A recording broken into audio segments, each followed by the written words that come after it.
الرحمن الرحیم۔ عزیز طلباء، میرا نام کاشف حسین جاوید ہے اور میں آپ کا اردو کا استاد ہوں۔ آج میرے سبق کا عنوان ہے حوصلہ نہ ہارو آگے بڑھو منزل اب کے دور نہیں کا خلاصہ، اور اس کے چند اہم نکات آج میں آپ کو بیان کروں گا۔ اس کے اہم نکات میں سب سے پہلے یہ ہم نے اپنے پیارے وطن پاکستان کو بڑی قربانیاں دے کر حاصل کیا ہے۔ پاکستان ہمارا وطن ہے اور اس کے لیے ہم اپنا تن من دھن سب کچھ قربان کرنے کو تیار ہیں۔ اسی سلسلے میں ایک پاکستانی ماں کا قصہ قابل ذکر ہے، اور وہ ایک شہید کی بیٹی ہیں، شہید کی بیوی ہے اور شہید کی ماں ہے۔ ان کا نام بی جان ہے۔ ایک دن وہ ٹیلی ویژن دیکھ رہی تھی کہ اچانک ایک خبر نے ان کو حیران کر دیا کہ دہشت گردوں نے آرمی پبلک سکول پر حملہ کر دیا ہے۔ یہ آرمی پبلک سکول پشاور میں واقع ہے اور اس پر دہشت گردوں نے حملہ کر دیا ہے، اور وہ اس خبر کو سن کر دھک سے رہ گئیں، اور اسی سانے میں 150 کے قریب طالب علم اور اساتذہ اور گارڈز کو نشانہ بنایا گیا ہے۔ عزیز طلباء، یہ پاکستان ہمارا وطن ہے۔ بی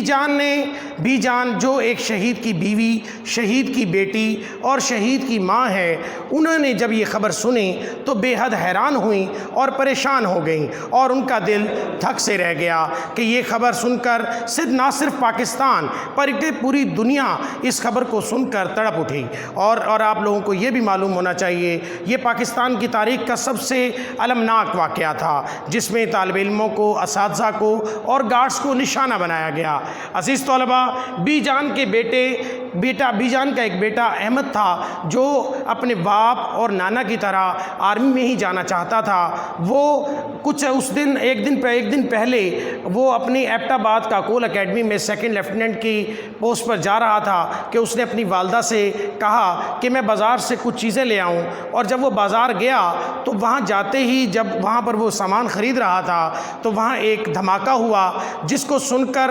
وہ حیران ہوا، اور جب باہر نکلا تو لوگوں کی مدد کرنے کے لیے وہ آگے چلا گیا، اور مدد کرتے کرتے جب وہ واپس آ رہا تھا تو وہاں پر ایک کراہتے ہوئے ایک عورت کی آواز آئی، جس کو سن کر وہ رک گیا، اور جب وہ اس عورت کے قریب اس کو بچانے گیا تو وہاں پر شہید ہو گیا۔ اور وہ شہید ہونے کے بعد جب اس کو اس کی والدہ کے پاس لے کر کے جایا گیا تو اس کی والدہ بھی بے حد پریشان ہوئی، لیکن انہوں نے نعرہ تکبیر اللہ اکبر کی آواز سے اس کا استقبال کیا کہ یہ اپنے باپ نانا کی طرح اس قوم پر شہید ہو گیا ہے، اور ان کی ممتا اس بات پر رو رہی تھی کہ اس کا بیٹا شہید ہو گیا ہے۔ لیکن آپ یہ دیکھیے کہ اس ماں نے کس قدر اپنے بیٹے کی اس شہادت کو دیکھیں، اس نے کس طرح سے اپنے بیٹے کی شہادت کو آگے اللہ کی راہ میں قربان کر دیا۔ اور عزیز طلباء، اس بات کو بھی ذہن میں رکھیے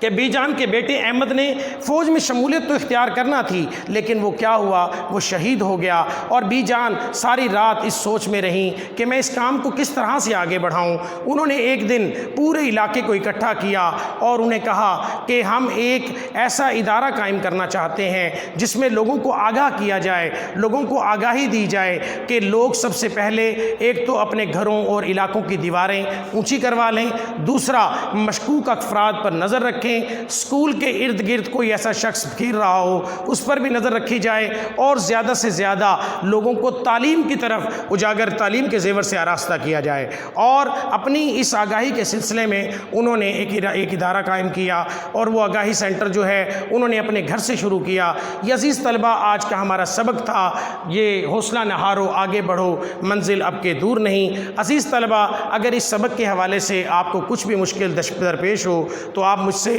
یا ہم سے ہمارے واٹس ایپ نمبر پر رابطہ کر سکتے ہیں، اور میرے پرسنل نمبر پر بھی مجھ سے رابطہ کر سکتے ہیں۔ جب تک کے لیے اجازت، السلام علیکم ورحمۃ اللہ وبرکاتہ۔